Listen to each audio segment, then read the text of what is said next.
You will accept this baby, or you will lose the roof over your head. My husband, Gavin Hawthorne, is standing in the center of our living room, a space that looks more like a museum exhibit than a home, with his arms crossed over his chest. He's wearing that specific, terrifyingly calm smirk that I've seen him use to dismantle junior executives and rival developers for the last decade.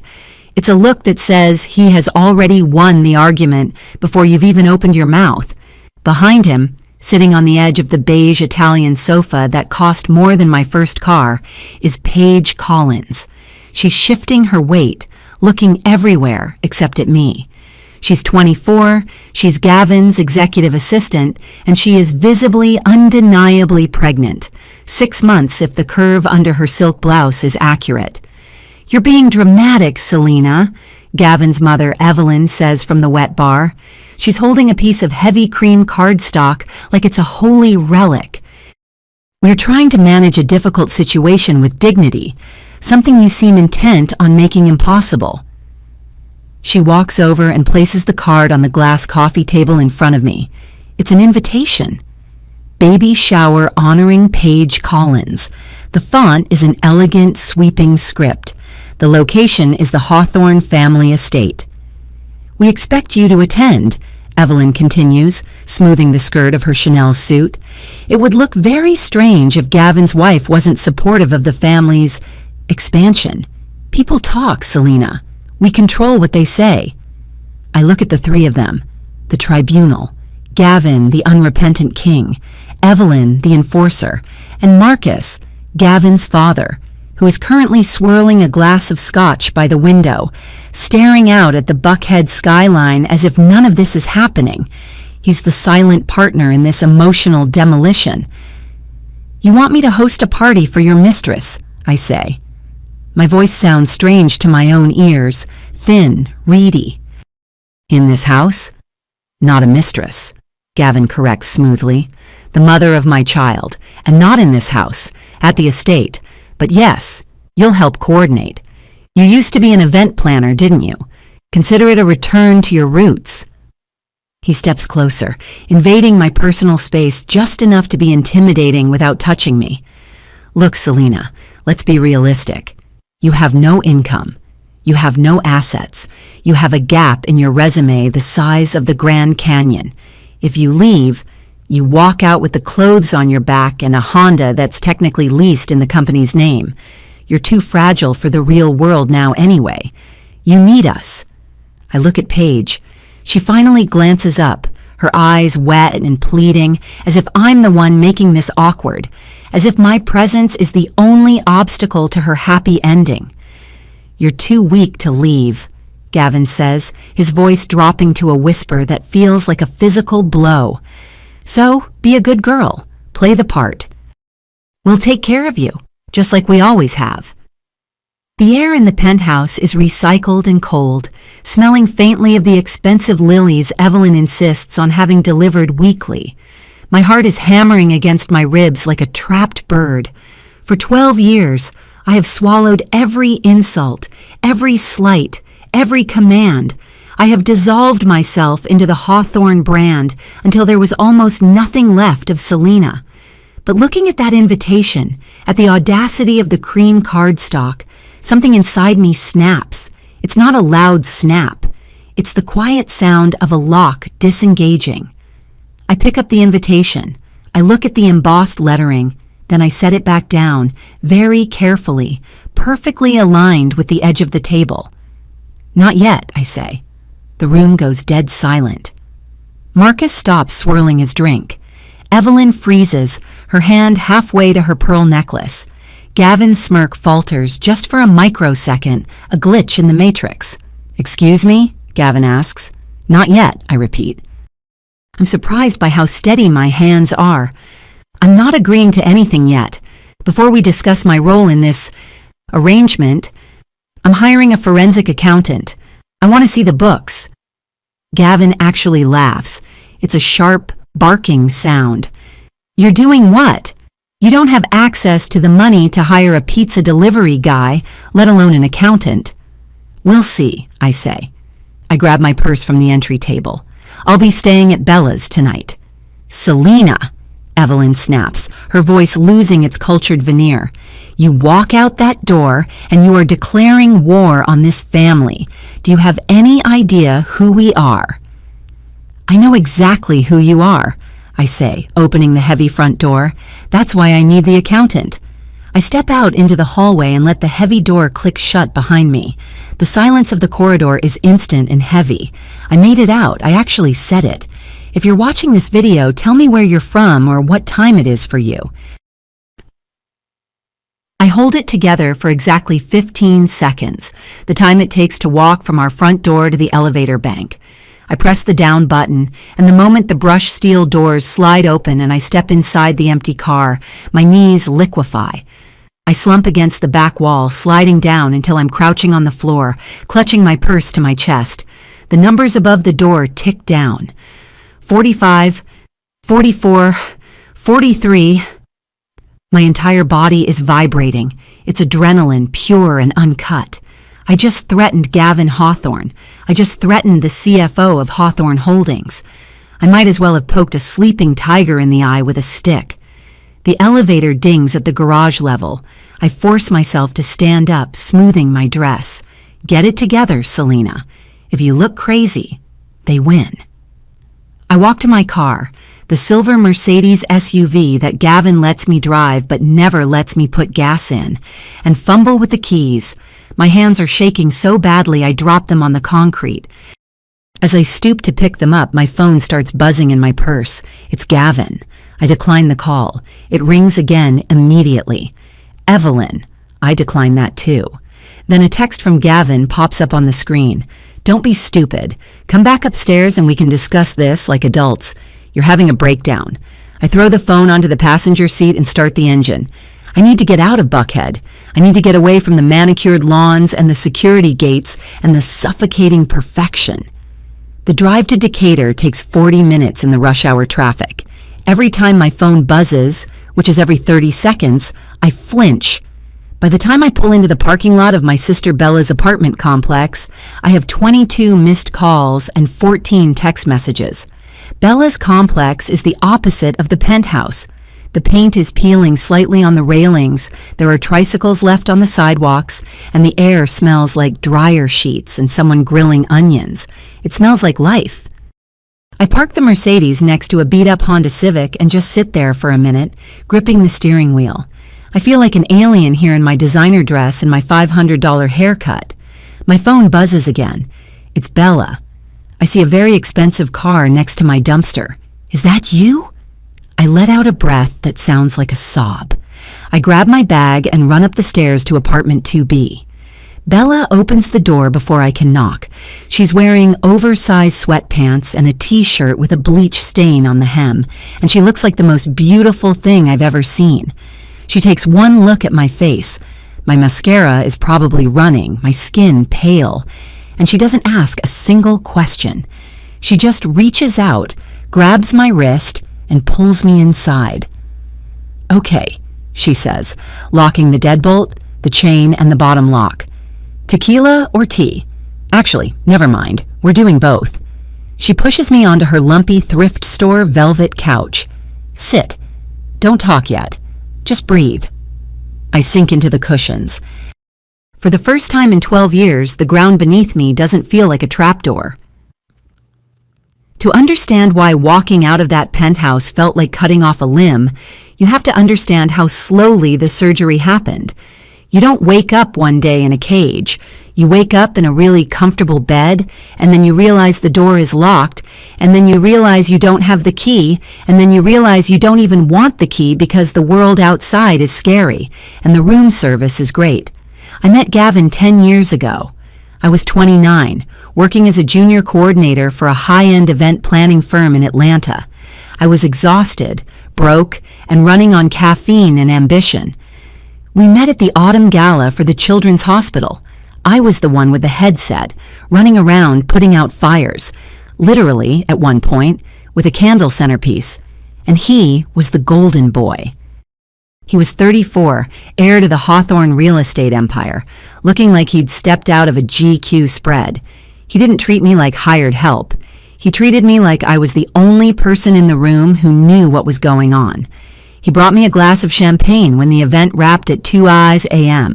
He listened when I talked about my dreams of starting my own agency. "You're too smart to be working for other people," he told me on our third date. We were at a restaurant where the menu didn't have prices. "You should be running the show." It was intoxicating. He was intense, focused, and overwhelming. He swept me up. Weekend trips to the vineyard in North Georgia, courtside seats, jewelry that cost more than my rent. My parents died within 6 months of each other, right around the time Gavin proposed. My dad had a heart attack, and my mom followed him with a stroke shortly after. It was like the foundation of my life just crumbled. I was floating in space, untethered. Gavin became my gravity. "I've got you," he said at the funeral, holding me up while I sobbed. "I'm your family now. You don't have to worry about anything ever again." And he meant it, or I thought he did. The isolation didn't look like isolation. It looked like luxury. "Why are you killing yourself working those crazy hours?" he asked 3 months after the wedding. "We don't need the money. You should focus on the house. Focus on us. You can do charity work. Pick the events you want to do." So I quit. It felt like relief. Then came the financial restructuring. "It's easier if the accountants handle the bills, babe. You're bad with math, remember? Just use the credit card. I'll pay it off." Then the credit limits. "You spent $3,000 on clothes this month? Jesus, Selena, I'm just trying to be responsible here. I'm putting you on an allowance. It's for your own good. We need to be building a future." Year 5. I asked for access to our investment accounts.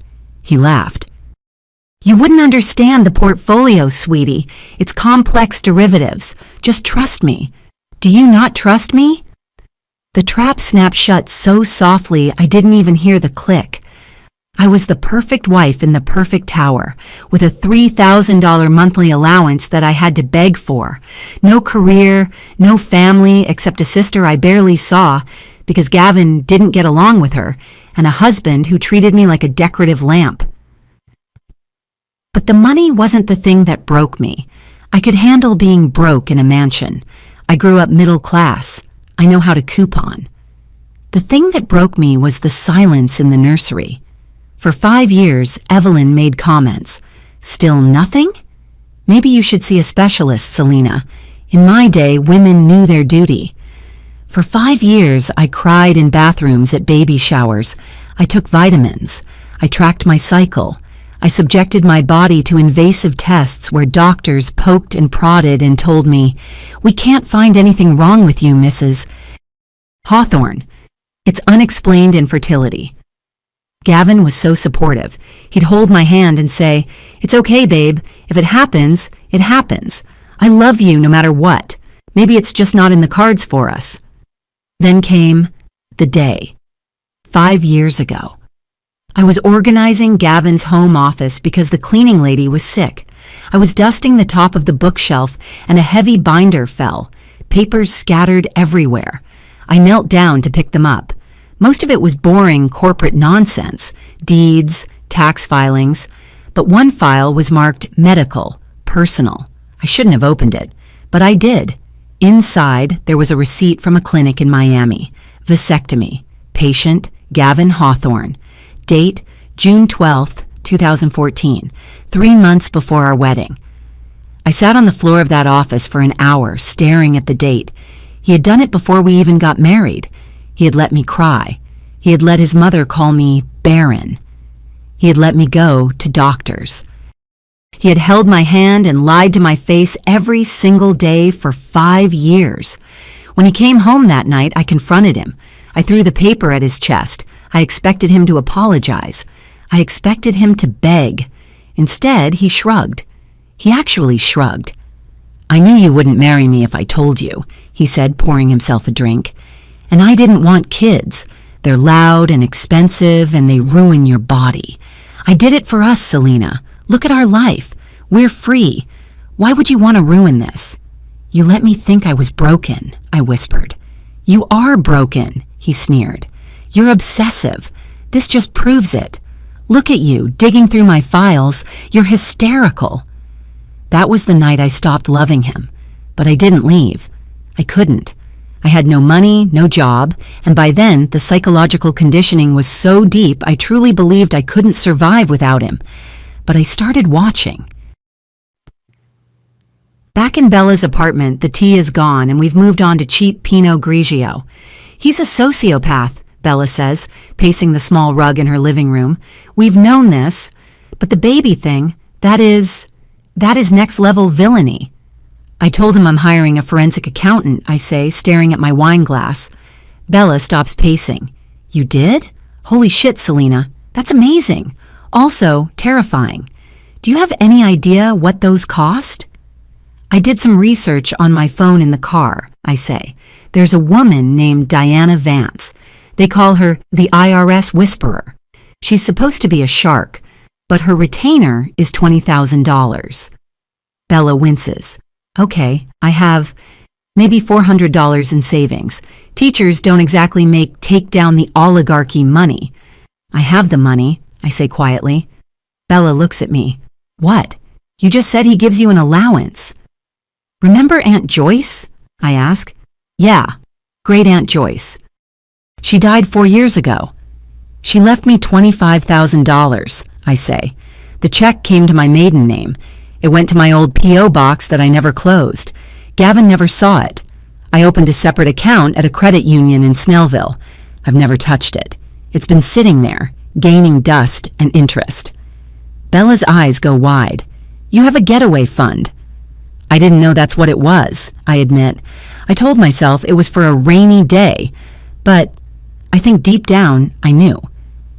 Selena, Bella says, grabbing my shoulders. This isn't a rainy day, this is a hurricane.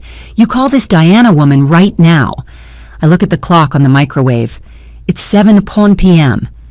Lawyers and sharks work late, Bella says. Call her. I pull up the number for Vance Financial Forensics. I dial. It rings 4 times. Vance, a voice answers. It sounds like gravel and cigarettes. Hi, I stammer. My name is Selena Hawthorne. I need to hire you, immediately. There's a pause. Hawthorne? As in Hawthorne Holdings? Yes, my husband is the CFO. I read about the restructuring in the business section last week, the voice says. If you're calling me, I assume the restructuring involves some missing zeros? It involves a mistress, a baby, and 12 years of gaslighting, I say, my voice strengthening. And I have $20,000 ready to wire tomorrow morning. I have an opening at 8 a.m., Diana Vance says. Bring everything you can get your hands on.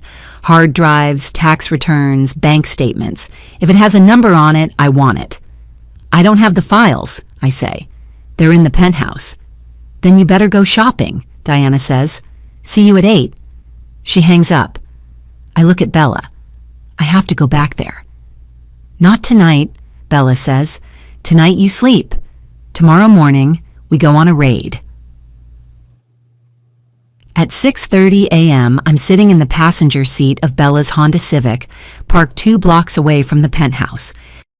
We're drinking bad gas station coffee. Okay, Bella says, reviewing the plan like we're SEAL Team 6.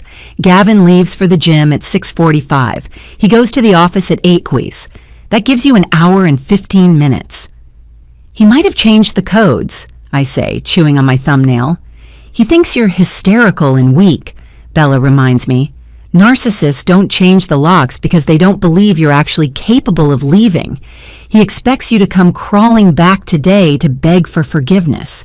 She's right. At 6:48 a.m., I see Gavin's black Range Rover pull out of the garage. Go, Bella says. I run to the building. I use my fob on the side entrance. The light turns green. I breathe. The elevator ride up is agonizing. Every floor feels like a judgment. When I get to the penthouse, I key in the door code, 10:15, our anniversary. The door unlocks. The apartment is silent. It smells like Gavin's cologne, sandalwood, and money. I don't take off my shoes. I run straight to his home office. It's locked. Of course.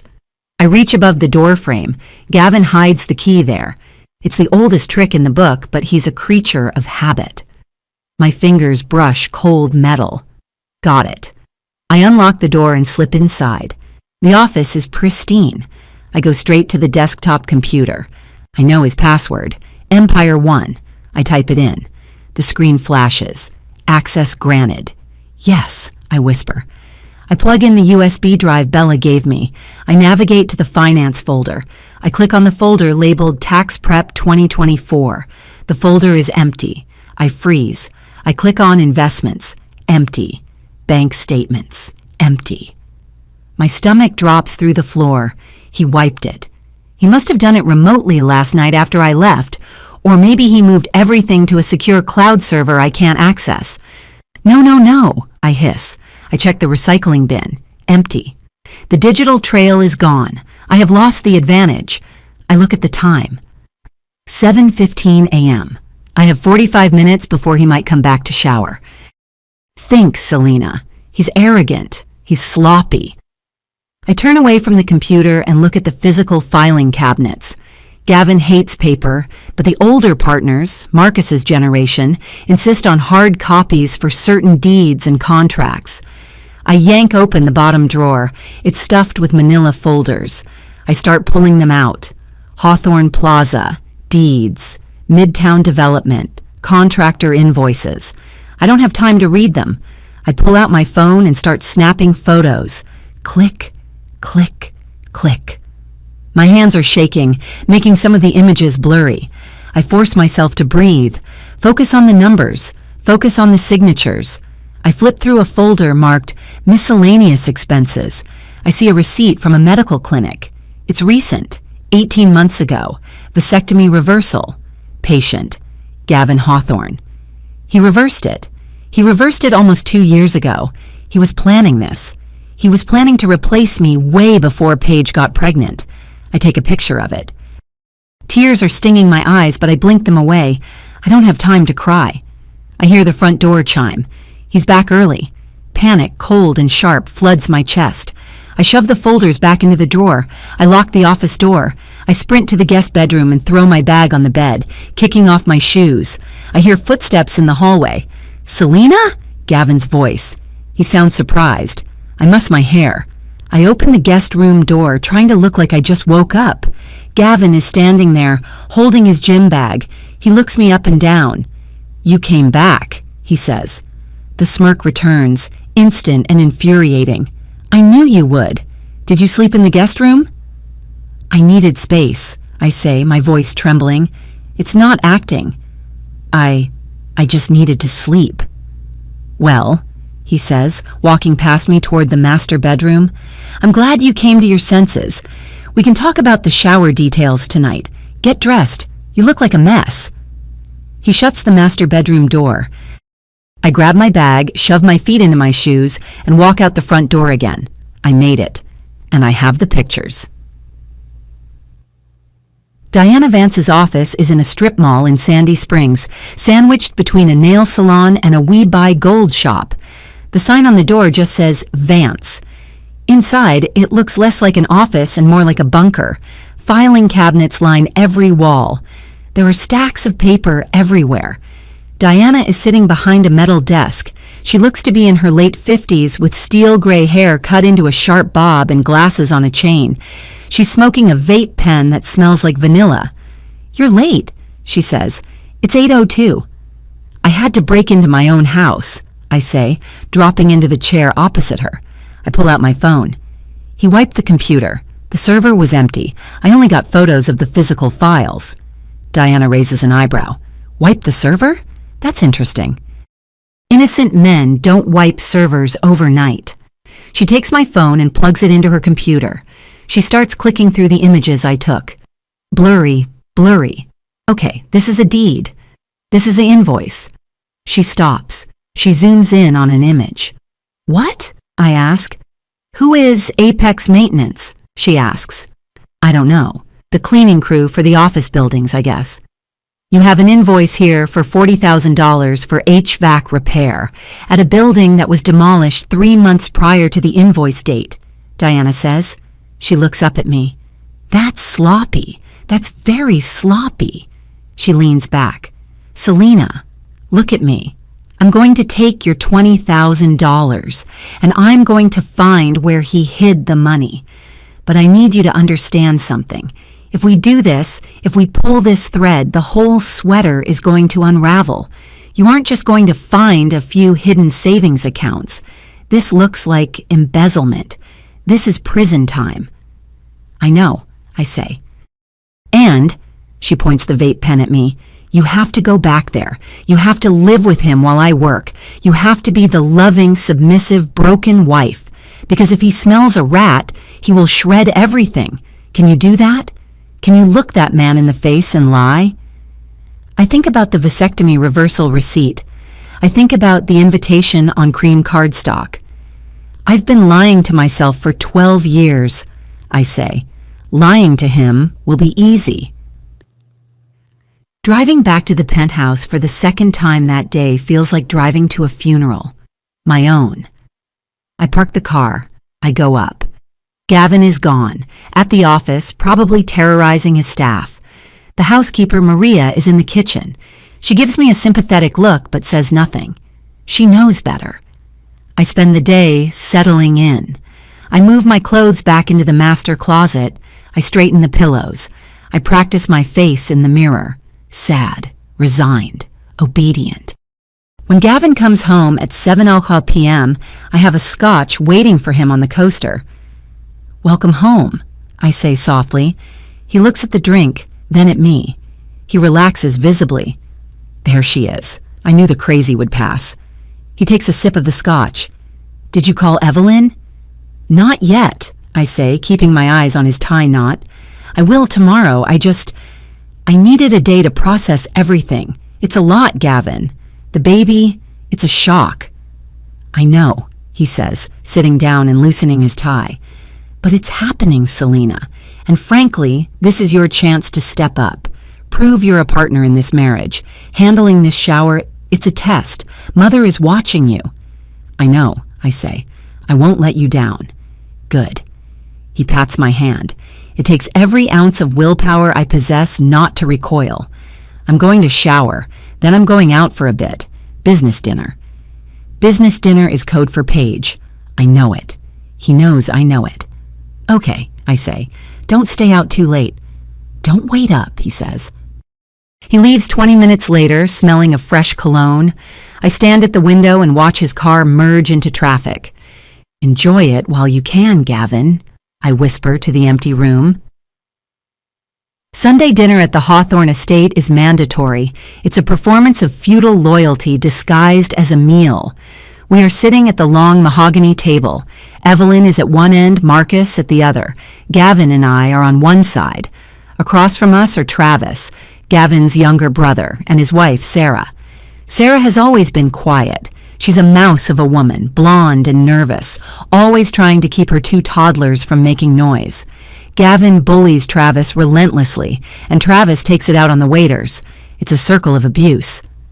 "So," Evelyn says, cutting into her prime rib, "Selena, I assume you've started looking at florists for the shower? I want hydrangeas, blue and white." "I'm working on a list," I say, forcing a smile. "Hydrangeas are lovely." "Make sure they aren't cheap," Gavin says with his mouth full. "Selena has a tendency to try to save pennies. It's a middle-class habit." Travis snickers. "Don't worry, bro. If she screws it up, Sarah can fix it. Sarah's great with kids." Sarah flinches. She looks down at her plate. I feel a sudden kinship with her. We are both hostages here. Halfway through the meal, I excuse myself to go to the powder room. I'm washing my hands, staring at my pale reflection, when the door opens. It's Sarah. She checks the hallway, then locks the door behind her. Her eyes are wide and terrified. "Sarah?" I ask. "Are you okay?" She steps close to me, her voice barely a breath. "I heard what happened, about Paige." "Yeah," I say. "It's complicated." "It's not complicated," Sarah says fiercely. "It's evil." I'm shocked. Sarah never speaks up. "Selena, listen to me," she whispers, gripping my arm. Her nails dig into my skin. Travis was drunk last night. He was ranting about Gavin, about how Gavin thinks he's so smart because he hides things where the auditors won't look. My heart stops. What did he say? He mentioned a name, a company. He said, Gavin thinks Aurora Holdings is invisible, but if the old man finds out, he's dead. Aurora Holdings, I repeat. I don't know what it is, Sarah says, letting go of my arm, but Travis was scared of it, and Travis isn't scared of anything except your husband. She unlocks the door. I didn't say anything. This never happened. She slips out. I stand there for a full minute. Aurora Holdings. The next morning, the second Gavin leaves for work, I call Diana. Aurora Holdings, I say. Run it. Got it, she says. Give me 2 hours. Those 2 hours are an eternity. I pace the penthouse. I clean things that are already clean. I rearrange the spice rack. Finally, Diana calls back. I found it, she says. Her voice is flat. And it's a bust, Selena. What? I feel like I've been punched. But Sarah said, it exists, Diana says. It's a shell company registered in Delaware, but I pulled the filings. It's clean. It's a tax shelter for the family trust. Perfectly legal. It holds some vacation properties in Aspen. There's no money moving in or out besides maintenance fees. It's a nothing burger. I sink onto the kitchen floor. No, that can't be right. Sarah said Travis was scared of it. Maybe Travis is an idiot, Diana says. Or maybe he was talking about something else. But Aurora is a dead end. I spent 3 hours tracing it. It's legal. So we have nothing, I say, fighting back tears. We don't have nothing, Diana snaps. We have the Apex maintenance invoice you found in the drawer. That's the thread. Forget Aurora. Focus on the maintenance. Who fixes the buildings, Selena? Who gets paid to change the light bulbs?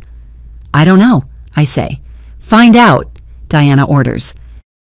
Go back to that filing cabinet. Look for vendors. Look for anything that sounds like a generic service company. Apex, Summit, Pinnacle. Generic names are how they hide. He keeps the office locked now, I say. He changed the hiding spot for the key. Then you wait, Diana says. You wait for him to slip up. He's comfortable now. He thinks you're planning a baby shower. He'll get lazy. They always get lazy. I hang up. I look around the empty, silent penthouse. The trail has gone cold. I have a generic invoice and a fake smile. And somewhere, hidden in this mountain of paperwork, is the gun that can kill Gavin's career. I just have to find it before he decides to pull the trigger on me. I stand up. I smooth my skirt. Okay, Gavin, I say to the air. Let's play. 3 days of silence. 3 days of playing the perfect, submissive wife while my insides felt like they were being digested by acid. I am arranging hydrangeas, blue and white, just like Evelyn ordered, in the foyer when my phone buzzes in my pocket. It's Diana. I drop the pruning shears. They clatter onto the marble floor, the sound echoing like a gunshot. I snatch up the phone and run into the powder room, locking the door and turning on the faucet to mask my voice. Tell me, I whisper, are you sitting down? Diana's voice is different today. The dry, cynical edge is gone, replaced by a low, vibrating intensity. It's the voice of a hunter who just found the blood trail. I'm sitting on the toilet lid. Talk to me. It wasn't Aurora, Diana says. You were right about the generic names. Apex Maintenance was the key, but it wasn't alone. I found a cluster. Apex, Summit Services, Pinnacle Property Management, Zenith Contractors. Do you see the pattern? Mountain peaks, I say. Gavin loves climbing, or he loves the idea of climbing. He buys the gear, but never goes. Exactly. Vanity names, Diana says. She sounds like she's typing furiously. Selena, I cross-referenced the addresses for these companies. They don't exist. Apex is a vacant lot in industrial Decatur. Summit is a UPS store mailbox in Wyoming. Zenith is a residential address in Florida that belongs to a deceased woman. Okay, I breathe. So they're fake. How much money? That's the part you need to brace yourself for, Diana says. These companies have been billing Hawthorne Holdings for consulting, maintenance, and logistical support for 7 years. The payments are small enough to fly under the radar, $9,000 here, $12,000 there, but the volume is massive. How much? Total confirmed transfers to these shell accounts over the last 7 years is $14.2 million. The air leaves the room. I grip the edge of the sink. 14 million? He stole $14 million from his own father? From the company, Diana corrects. Which means he stole from shareholders, the board, and the IRS. But here's the kicker. I needed to know who actually owns these shells. Usually it's buried under layers of privacy trusts. But on Zenith Contractors, one of the newer ones, incorporated 18 months ago, he got lazy. Or maybe he just needed a signature and didn't want to use his own. Who signed it, I ask, though a sick feeling is already curling in my stomach. The registered agent and secretary is listed as Paige Collins. I close my eyes. She signed the incorporation papers? Her signature is right there next to the notary stamp, Diana says. Now, she might not have known what she was signing. He probably told her it was routine HR paperwork or some nonsense. But legally, she's a co-conspirator in a federal embezzlement scheme. He used her, I whisper. He got her pregnant, and he set her up as his fall guy. He set her up as a human shield, Diana says. If the feds ever came looking, he could claim the assistant went rogue.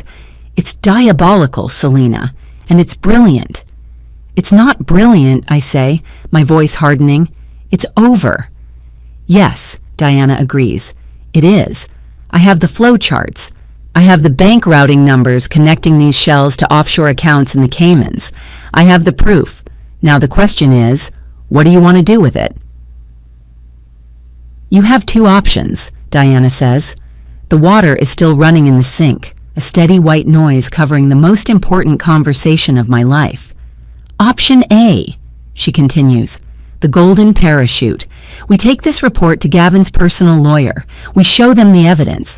We threaten to go public. They panic. They settle.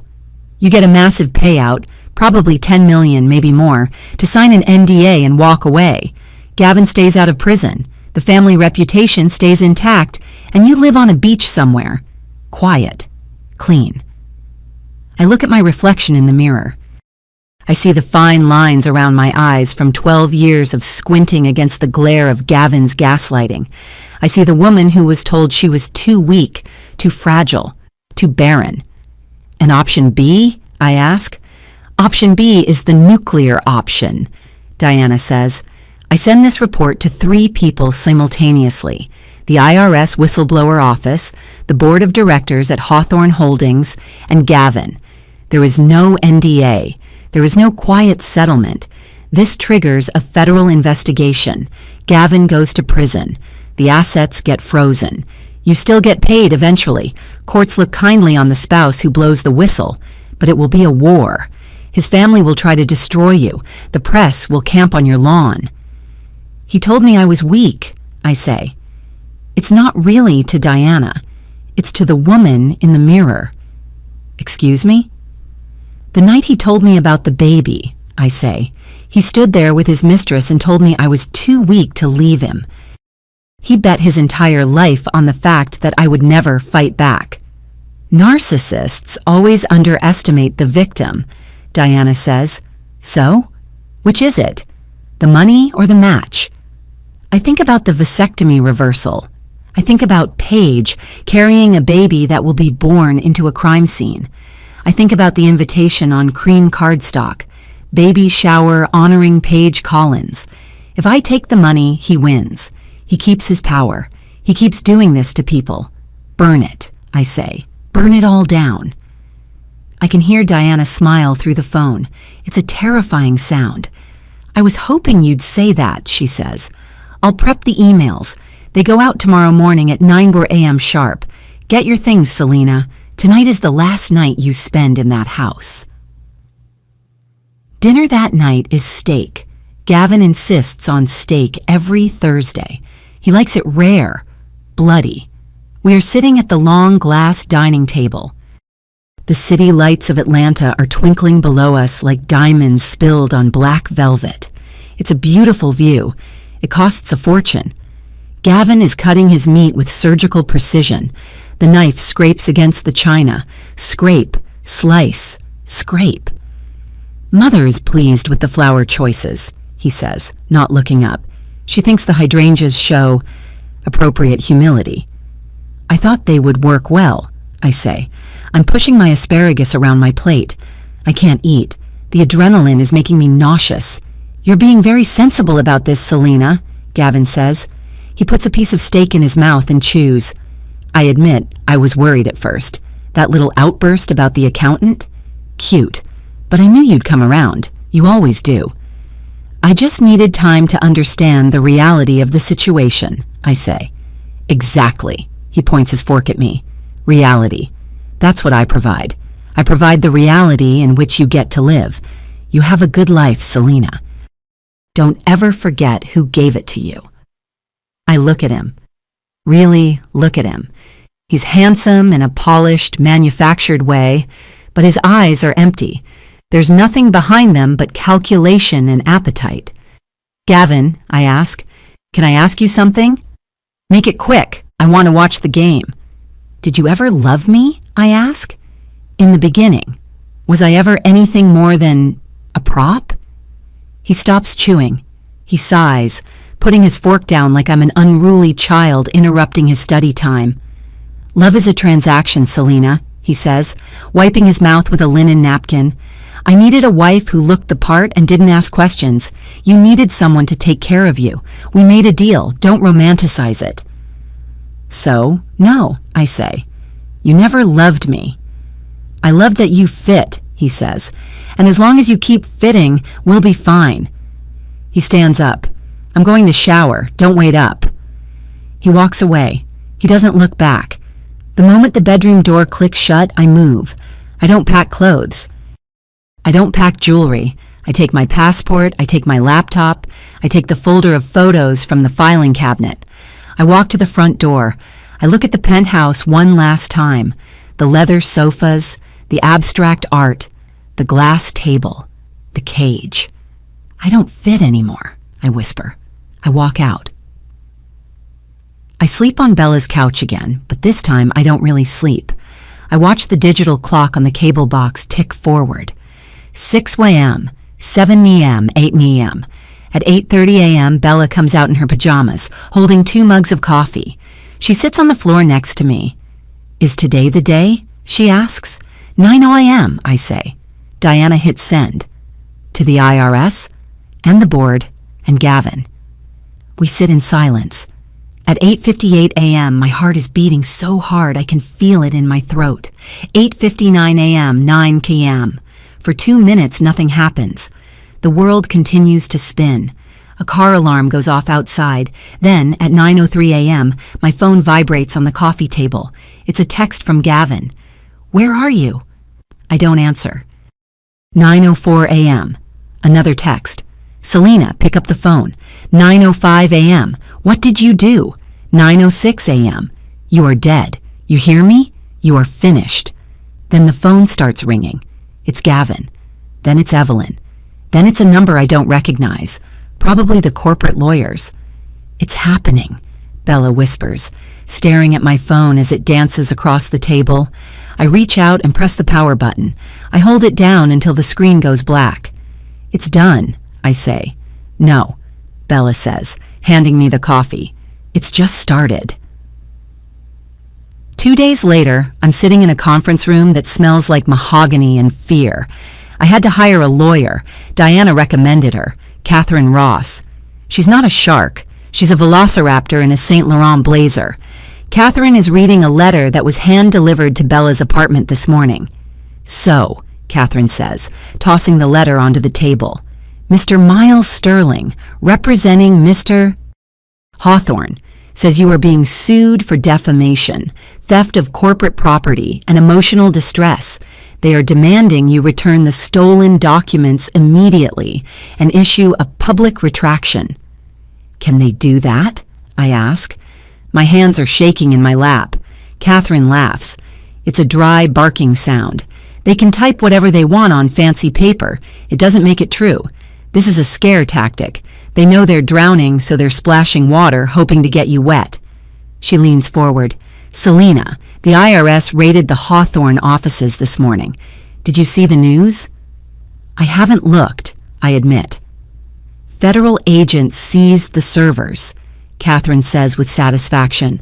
The board suspended Gavin pending an internal investigation. His assets are frozen. This letter? She flicks it with a manicured fingernail. This is a bluff, and we are going to call it. How? We file for divorce today, Catherine says. We file for emergency spousal support, and we attach the forensic report as Exhibit A. We make the fraud part of the public divorce record. If they want to sue for defamation, let them explain to a judge why $14 million is missing. He'll fight, I say. He'll destroy me. He can't fight, Catherine says, her eyes gleaming. He's handcuffed, literally. Rumor is the FBI is picking him up this afternoon. The hearing for temporary support is 10 days later. I walk into the Fulton County Courthouse wearing a suit I bought at Target because all my designer clothes are still hostage in the penthouse. Bella is on my right, Catherine on my left. The courtroom is cold. When the bailiff calls Hawthorne v. Hawthorne, the doors open and Gavin walks in. I gasp. He looks diminished. He's wearing a suit, but it's wrinkled. His hair isn't perfectly coiffed. It looks like he's been running his hands through it. He's lost weight. He sees me and his eyes narrow. Pure, unfiltered hate.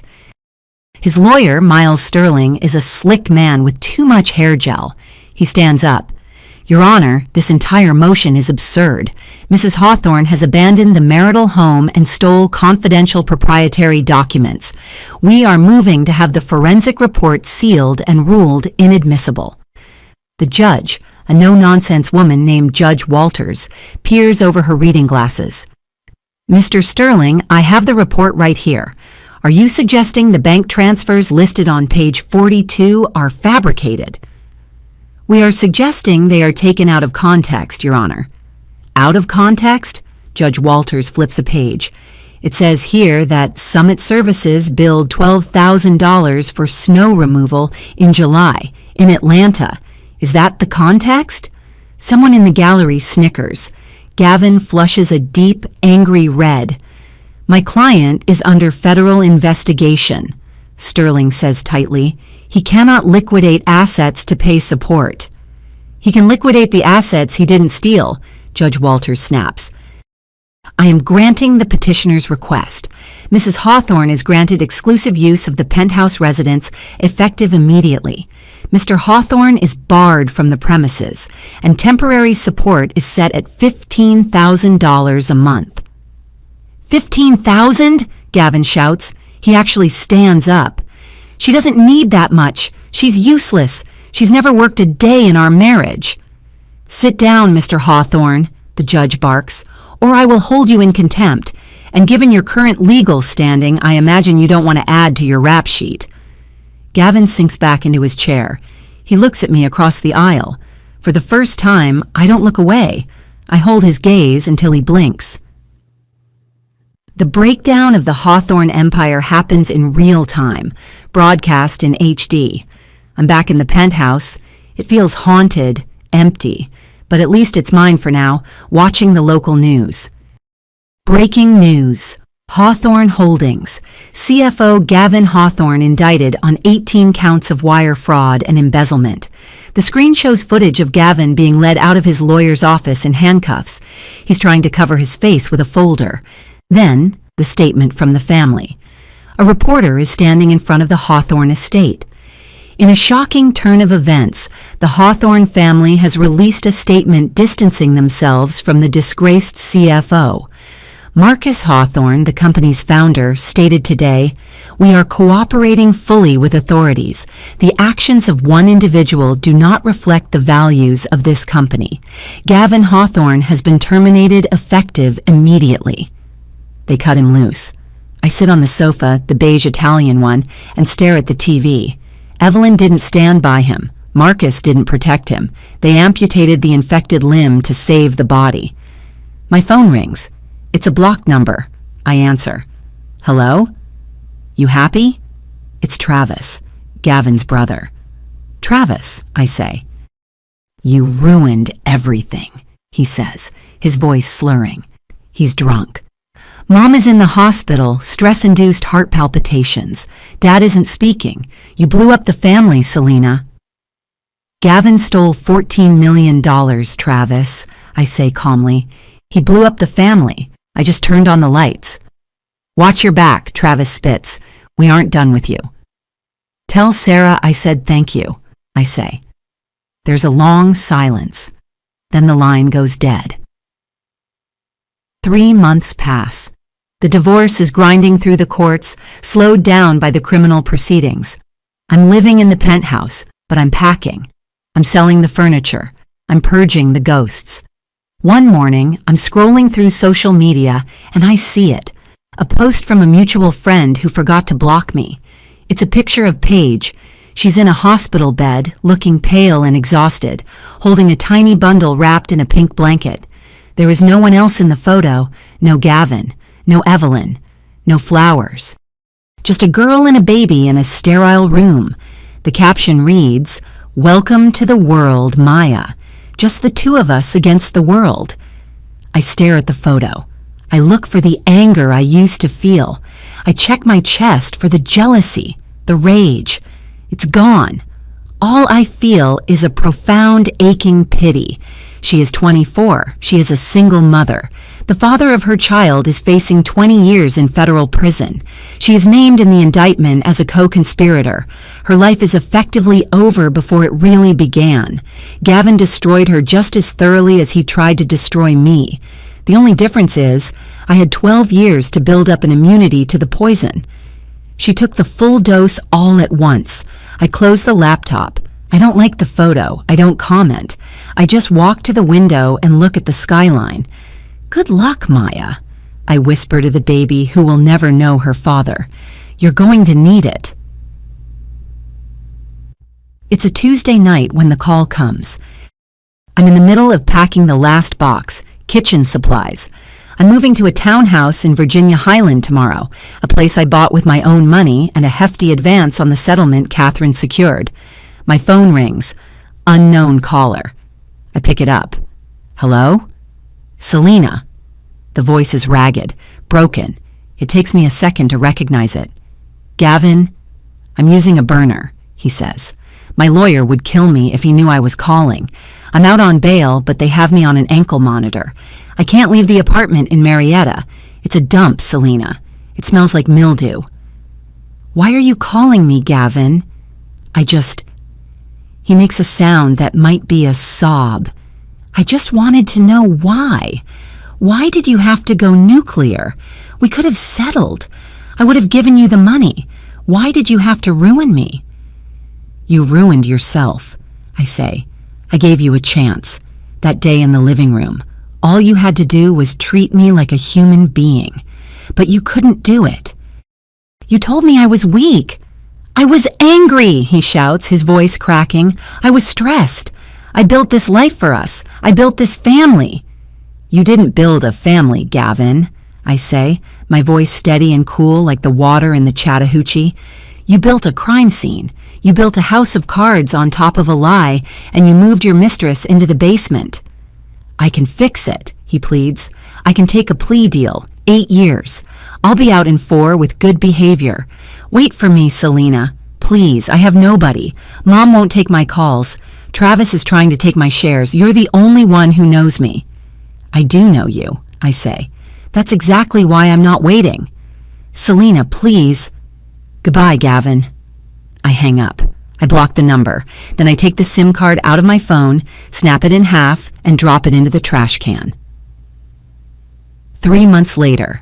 The sentencing hearing was last week. I didn't go. Bella went and texted me the play-by-play.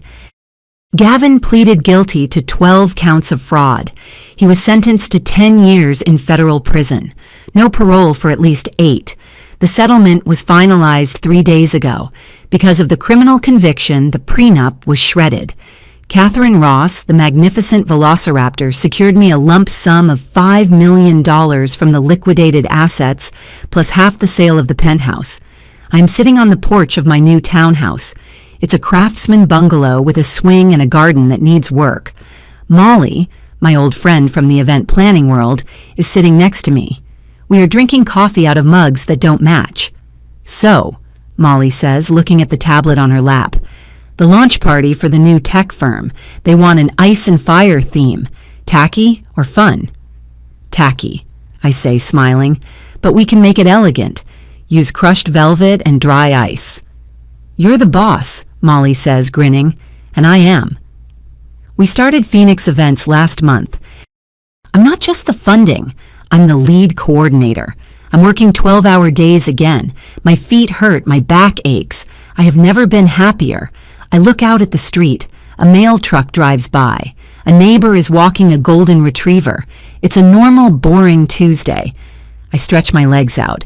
I'm wearing jeans and a t-shirt. No shapewear, no heels. I think about Gavin sitting in a cell, wearing an orange jumpsuit that definitely doesn't fit. I think about the silence of the penthouse. Then I look at my new coffee table. I bought it at an estate sale for $40. It has a scratch on the side. I love it. Hey, I say to Molly. Not yet. What? She asks, looking up. Nothing, I say, watching a cardinal land on my fence. Just reminding myself. Life isn't over. It's just starting. I take a sip of coffee. It tastes like freedom. If this story resonated with you, leave a like and consider subscribing.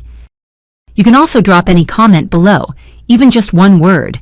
Maybe tell me where you're watching from or what time it is right now. Sometimes one word is enough to say you were here.